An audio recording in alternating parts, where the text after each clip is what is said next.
Zainal Abidin, perkembangan penting apa yang sedang terjadi di penyeberangan Rafah saat ini? Perkembangan yang belum pernah terjadi sebelumnya sejak awal peperangan ini, Perang Besar Al-Aqsa pada 7 Oktober, pertama kalinya penyeberangan orang yang terluka dari sebelah Palestina ke Mesir untuk menerima perawatan. Pertama kalinya pemegang paspor asing dan berkeluarga negaraan ganda juga diperbolehkan lewat.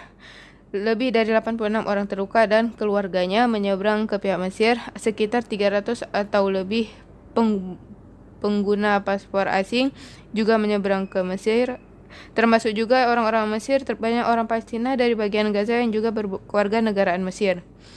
Perkembangan ini belum pernah terjadi sejak awal peperangan ini.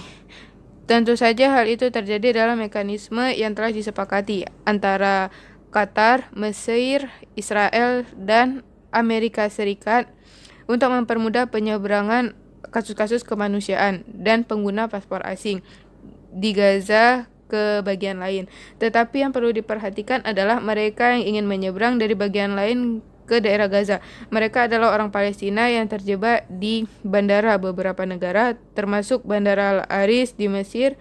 Mereka ingin kembali. Hal ini mengejutkan karena ada warga Palestina yang ingin kembali ke Gaza, mengingat bencana pengeboman ini dan kondisi yang semakin buruk. Menurut pendapat dari banyak organisasi dan pakar di bidang hukum internasional dan hak asasi manusia, hal ini mengarah pada genosida dan pembersihan etnis. Namun, ada warga Palestina yang ingin kembali ke rumahnya di daerah Gaza. Terdapat juga perkembangan politik yang tidak menyertainya. Perkembangan saat ini adalah penarikan duta besar Yordania dari Israel. Pemanggilan duta besar ini merupakan negara Arab dan Islam pertama yang memiliki hubungan dengan Israel. Tentu saja langkah ini akan datang setelah langkah lanjutan di Amerika Latin di Bolivia. Hal itu memutuskan hubungan dari Chili dan Kolombia yang juga memanggil duta besar. Hal ini juga terjadi mengingat langkah-langkah Arab dari negara-negara yang tidak memiliki hubungan dengan Israel seperti Sultanah Oman yang membatalkan perjanjian lewat pesawat Israel dari wilayah udara Oman. Mungkin hari-hari yang mendatang akan dipenuhi dengan perkembangan serupa.